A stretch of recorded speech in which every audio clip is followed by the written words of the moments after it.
So just to kind of set the tone, you've lived a lot of life in your years. Yeah. I won't say the number, but you've lived a lot of life. And so the point of this series was to talk to someone and just hear a story, an unbelievable story of just overcoming obstacle after obstacle after obstacle. And as soon as I met you Yeah.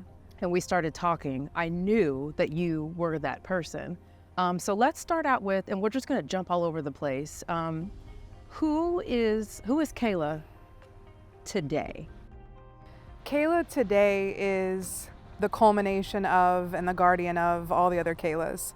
So all of the Kaighlas that I've been are still living there. And I view it as my special responsibility and privilege to look out for them and to kind of steer the boat. But all of their needs matter and all of their perspectives matter. And sometimes, 13-year-old Kaighla will pop up with her perspectives and her needs, and I'll acknowledge and, okay, that makes sense, and I'm gonna do what I can, but, today we have to go to work. So or 28-year-old Kaighla in Egypt will pop up and she's afraid, and I have to console her and remind her, no, I've got it going on. I've got everything fine. We're gonna take care of it. But yeah, I'm a culmination of all the people I've been, and I'm proud of all the people I've been. So Kaighla today is sort of like the steward Yeah, of all the other Kaylas before her. very much. Interesting. Now, as we sit here in Fithian, Illinois, did you ever think that you would be back in Illinois when you were in Egypt? God, no. And I say that with both sadness and joy, because first, I never wanted to come back here. When I first left home, I didn't want to come back. I thought I would be ashamed of myself if I ended up back here, because I had an idea of the kind of person who stays in their hometown, and specifically the kind of person who stays in Central Illinois, right? And then when I was in Egypt, I only wanted to be back here. I wanted to see green, and I wanted to smell the earth, and I wanted to be with people who spoke my language and who generally understood my culture. I desperately wanted to be here again. Before Kaighla Rises came to be, Kaighla was a girl who lived in a small Central Illinois town.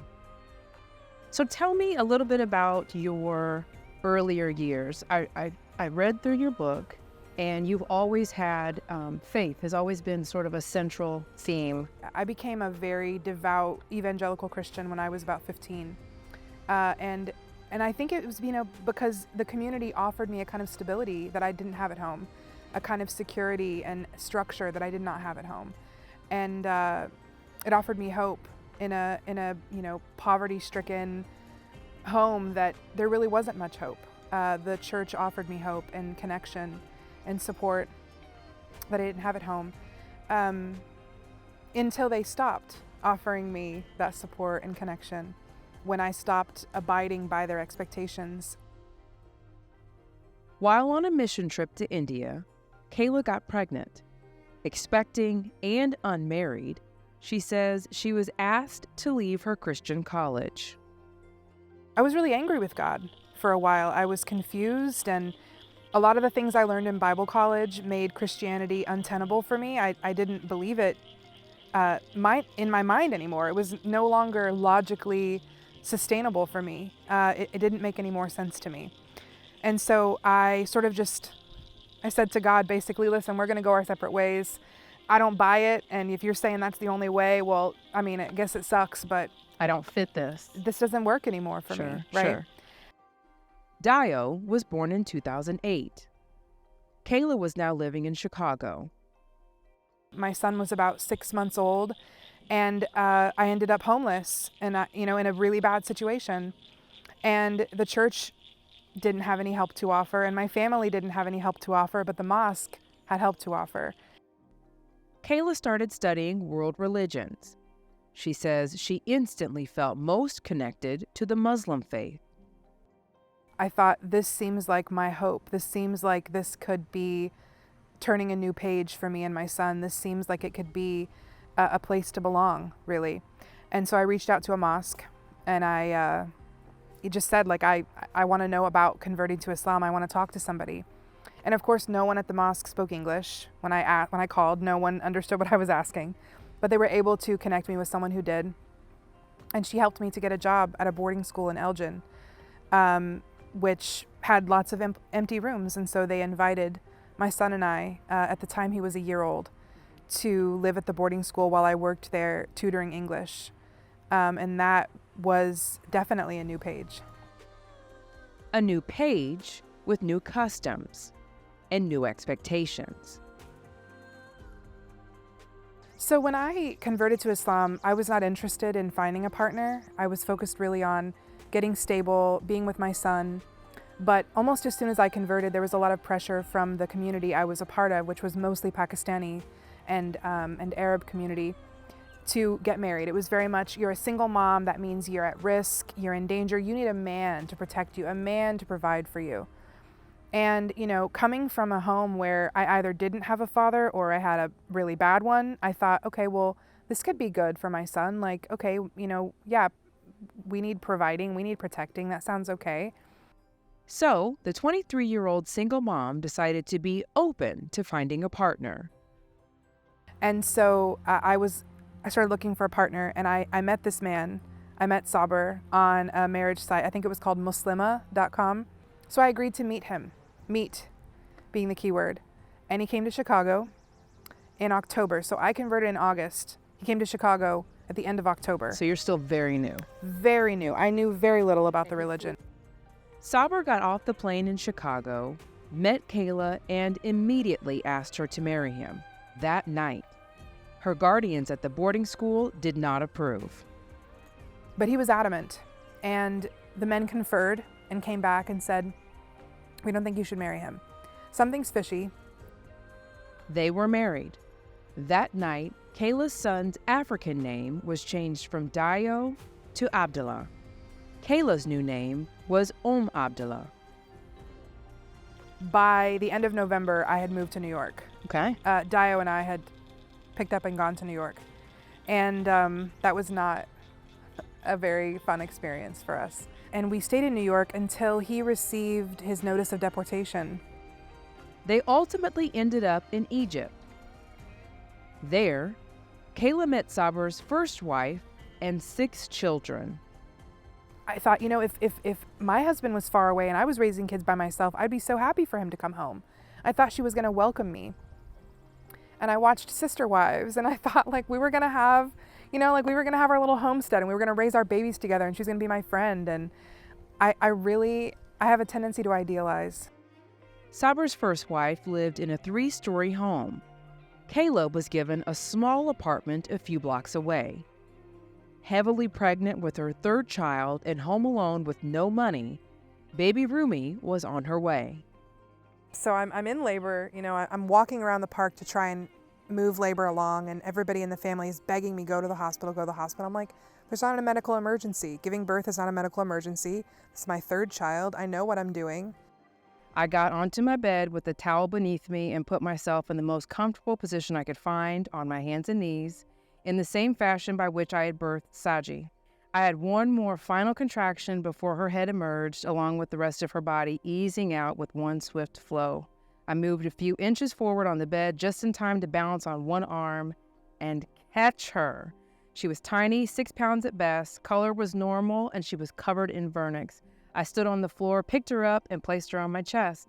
Just then, Saber, Mama Bushra, and Shahida, which is his first wife, all came bursting through the door. Girl, you had a baby at home by yourself. What? In many ways, it's not extraordinary. For thousands of years, women have been giving birth without the assistance of medicine or doctors or anyone, really. In many ways, the experience tied me to the universal experience of being a woman in a way that I'd never felt with my other birth. But, you know, what I remember most about that moment, you know, giving birth to her, was this feeling coursing through me that I was one of trillions of women who've given birth. I was connected to the divine feminine force. I felt like a god. I felt even now I can feel it. I can feel the feeling. I knew that was the first time in my life I ever knew that I had power. And I felt the power coursing through me. And I named her Rahma, which means mercy, because I needed mercy. I needed some relief from the hell that I was going through. You know, I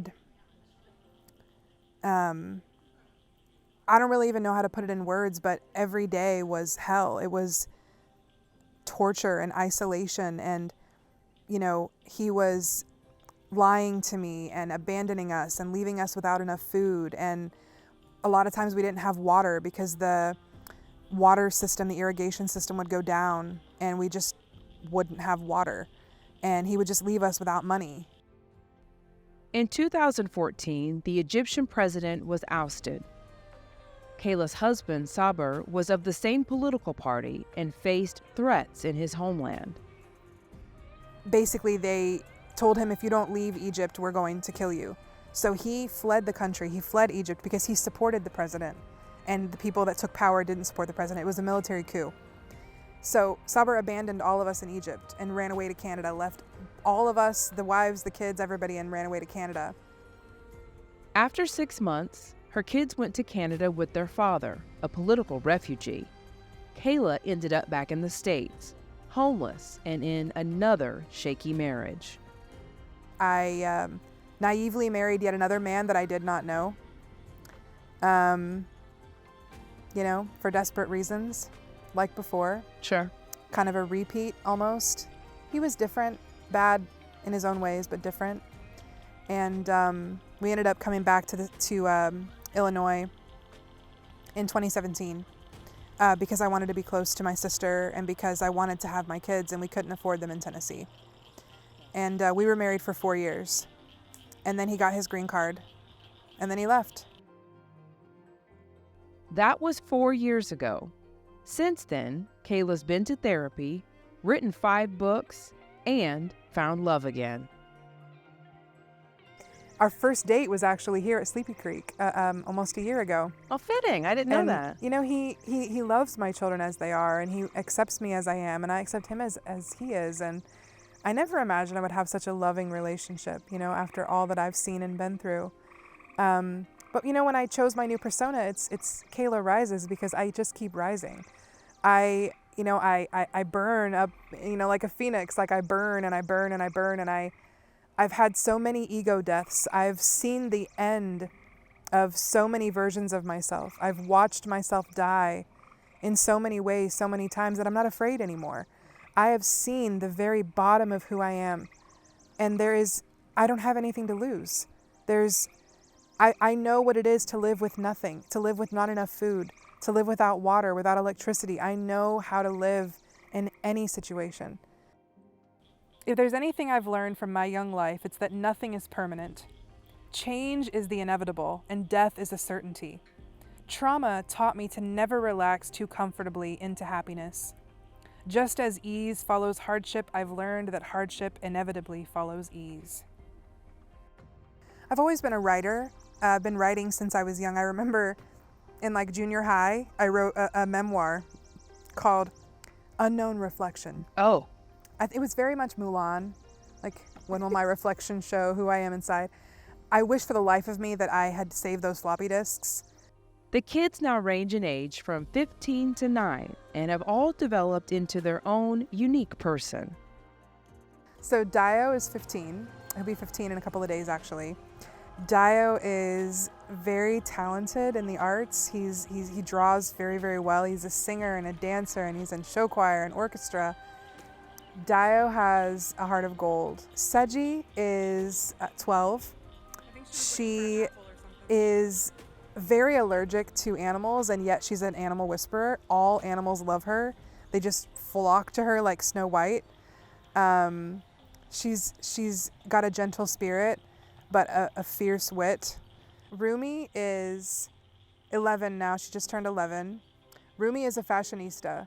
She loves all things fashion. She's always drawing dress ideas, and Rumi is a wonderful singer. She's always like kind of humming to herself while she's doing things.